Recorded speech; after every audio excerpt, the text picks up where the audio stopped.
Hey, what's up YouTube? Welcome back to another episode of Ask Wolf, where you ask me questions and I answer them every single Sunday, every single Sunday, every single Sunday. No, okay.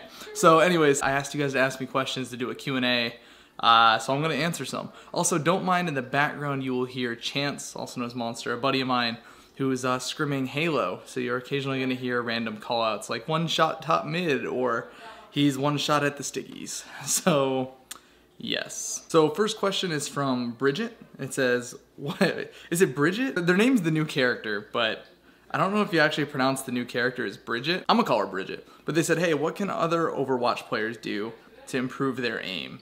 I get this question a lot. I feel like the only way to really improve your aim is to just play more, which sounds really lame and nobody wants to hear that. But realistically, the only way you get better at anything in life is to do whatever it is more. You know, it's just experience, it helps. So realistically, you just need to play more. It comes with time. The next question is from Brevity, and it's Pokemon Red or Blue? Ooh, that's a tough one. I'm gonna go with Pokemon Red. That was the shit when I was a kid. I'm going with Pokemon Red, hands down. What is your favorite kind of alcohol? Was asked by It's Ben Pie. I actually don't like to drink. If I have to drink, I usually make bitch drinks, mixed drinks, you know, stuff like that. It's just not my thing. I don't know. I've never really been big into alcohol, so I really just don't drink it. Maybe once or twice a year I drink it. If I have to drink beer, it'd be like Not Your Father's root beer, because it's really just not beer at that point. But I really don't like alcohol. Okay, the next question is from Mr. Martash, and it's, what is your most memorable gaming moment? When I read the question, two things popped in my head. One would be like Twitch and Overwatch, and the other one would be Halo, when we qualified for the World Championships. So it's probably gonna be Halo. We were an amateur team, me and just literally 3 other nobodies, and we played in a Halo qualifier with 1,030 other teams. It was the first ever Halo 5 qualifier. So we played it, and we ended up placing top 4 and knocking out Team Liquid. And it was a huge upset. It was crazy. Chigs ended up not playing Halo anymore after it. It was just really crazy, the whole thing. So that was definitely one of my most memorable moments. Apart from that, now obviously it'd be like Overwatch, but that definitely pops up in my head. Okay, Morma asked, what made you want to start streaming? So I actually never wanted to start streaming. Like, it was never my idea. It was never my idea to go on Twitch and create a career or a following of any sort. I was playing Widowmaker. I had like 2 weeks between jobs from when I was leaving the military and starting a contracting job. So I had 2 weeks of downtime, and in that time I was playing a shit ton of Widowmaker.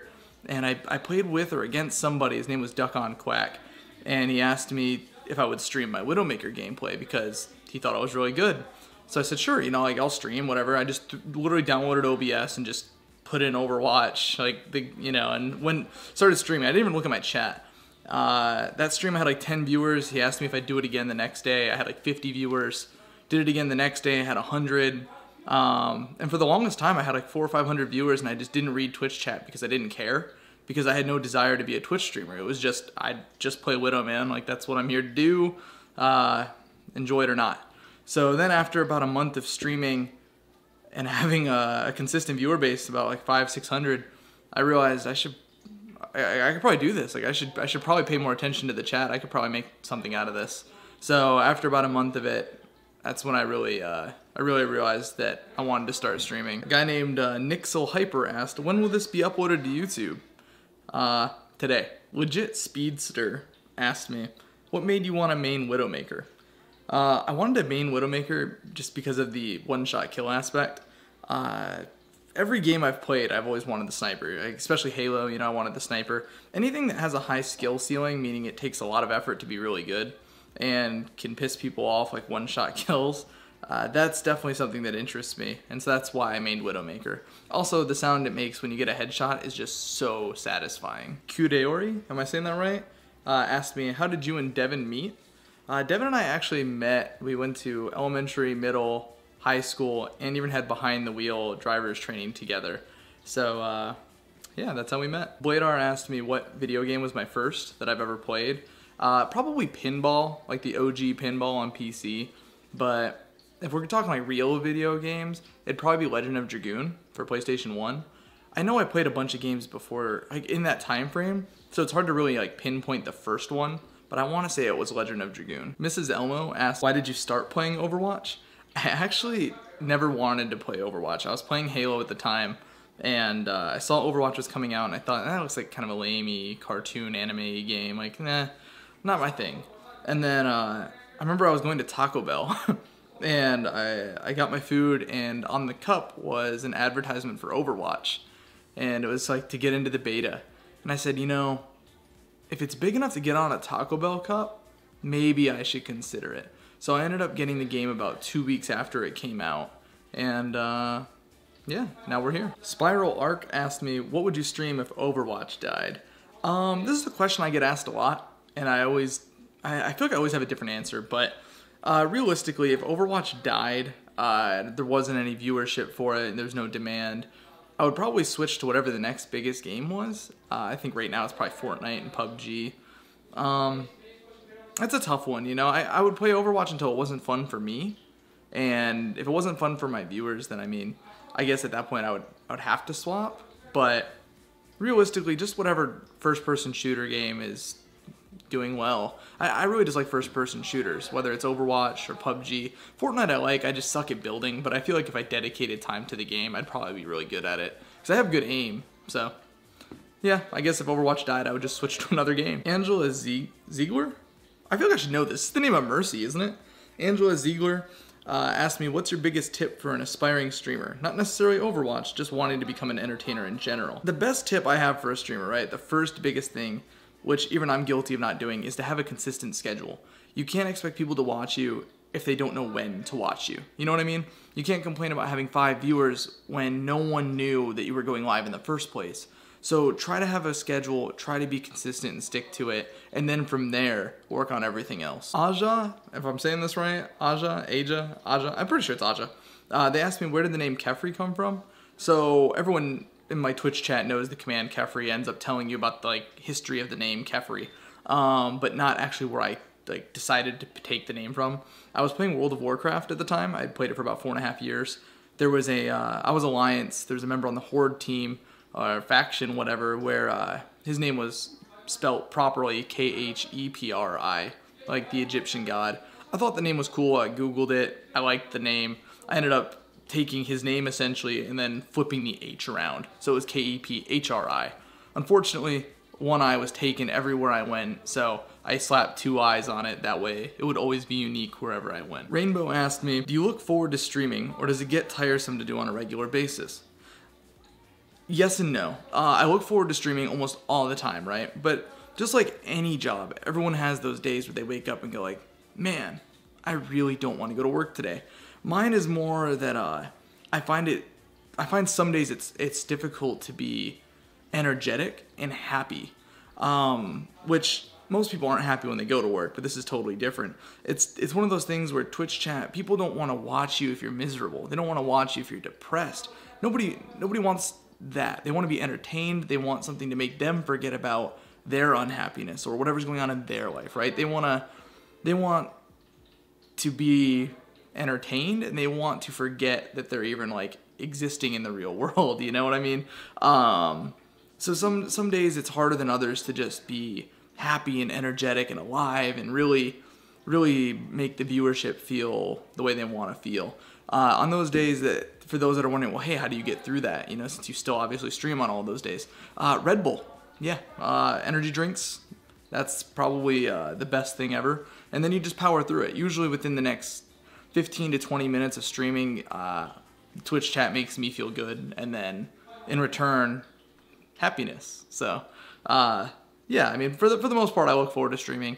It doesn't usually get tiresome, but there are those days where it's like, you know, just like any other job, you power through. Alen Yara, am I saying this right? They asked me, what is the most common mistake you see with people making with Widowmaker? So the most common mistake I see people make with Widow is it's got to be panicking. You know, there's a Genji diving you, and you panic. You know, you unscope and you start running away.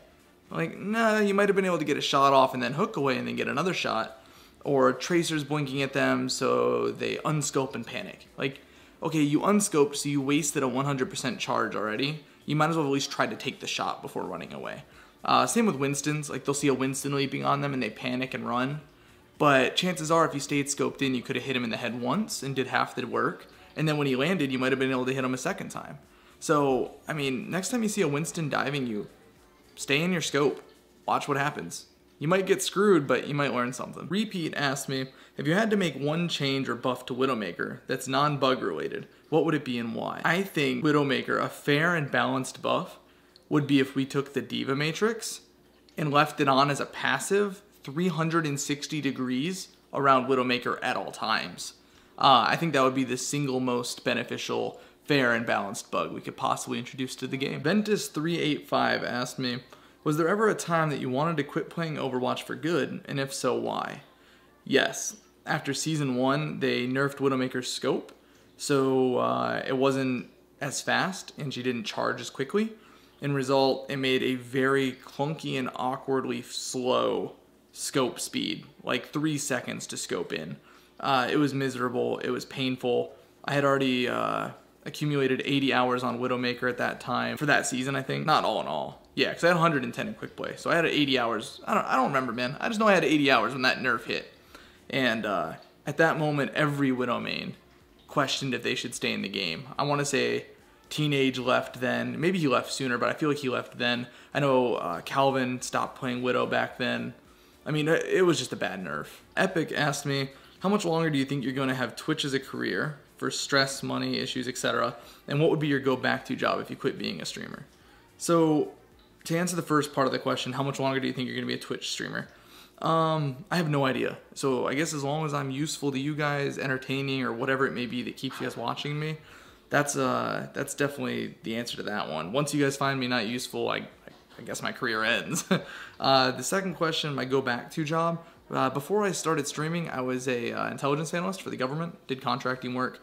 I have my master's in analysis, and I've got 6 years work experience. So I'd probably just go back to being an analyst for the government. So this next question is from Imaginary1. It says, why do you eat Kit Kats the way you do? I'm not really sure like what you mean by this. I eat Kit Kats like any other normal individual. Next question. Half pint, or is it half pint? I'm gonna say pint, but some people would say pint. How did you handle the conversion from regular civilian life to internet famous? Anything you found particularly difficult? Yeah, I did. I did find some things difficult. Number one, the first thing I found difficult, right? The first thing, not the worst or the best, but the first thing I found difficult was getting used to the amount of toxicity and the amount of very terrible personalities you meet on the internet. So I remember once, like, I was just really sad because I had like 3,000 viewers and I went to go out to dinner with my wife, and just Twitch chat's negativity for how poorly I played that night brought me down, and I was just really upset. So it took a while to get used to the amount of shit talking that can happen on the internet. So that was the first thing I found difficult about being internet famous, if you really consider me famous. The second thing would be the amount of people that want to pry into your personal life and literally destroy you for accomplishing something. I thought that happened to, like, you know, famous people, like, you know, your Beyoncés, your Drakes, your Jay-Z's. I didn't think that happened to Twitch streamers that were relatively small. Yeah, I mean, those were definitely the things that I found difficult and different when adjusting from civilian life to being a Twitch streamer. Lavius asked me, when you meet someone new and they ask you what your job is, what do you say and how do you say it? I say that I'm a online adult male entertainer. Just to see what they say. And then they go, oh. The next thing they do is they look at me head to toe and they analyze my physical appearance. And then they go, oh. So it's like usually like an interesting, like disgusted, no, I just tell them that I play video games for a living.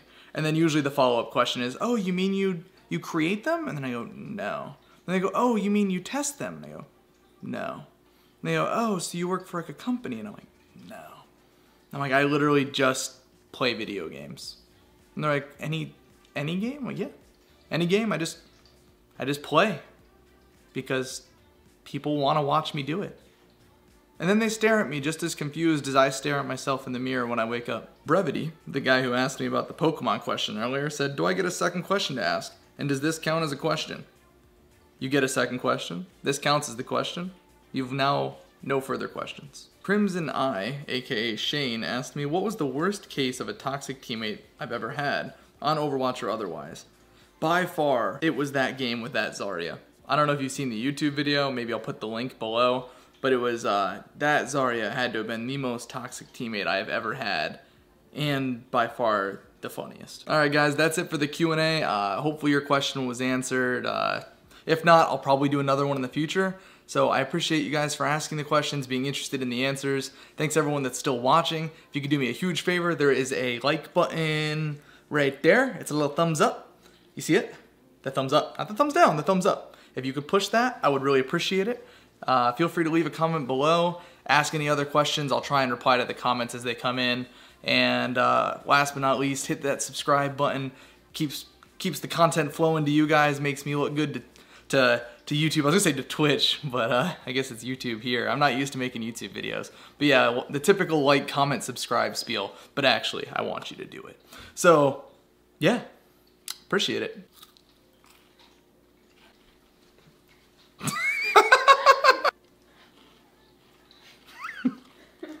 Is that the loser fruit? I think I've seen her do that a couple times on stream. Oh god, I'm dropping my Kit Kat, no! What are you doing over there, girl? Are you making a YouTube video? Are you just doing your yoga? Your is that like the 8-count push-up? Oh, that's every man's nightmare. Oh hey, you thought it was over. I forgot. Yeah, I know. Where'd your glasses go? Why are you wearing Maverick merch? What happened? I forgot to tell you. That's Oasis. I forgot to tell you, I'm doing a giveaway, and it's free. It's for everybody. You don't even have to be a subscriber. It won't cost you a dime. I'm giving away the Razer Mercury lineup. If you don't know what that is, that's okay. It's a keyboard, it's a mouse pad, and it's a headset, and it's that Razer like pretty white steel lineup. It's 100% free to enter. And yes, if you're subscribed to me on Twitch, you get double the entries because you'd be paying my bills because that shit costs money. So don't forget, click down in the description. There will be a link to the giveaway as well as the pinned comment. That way you guys can enter the giveaway and win some free crap. So yeah, I forgot to tell you guys that. But yeah, so have a good one. Like, comment, subscribe. Love you guys. Thanks for watching.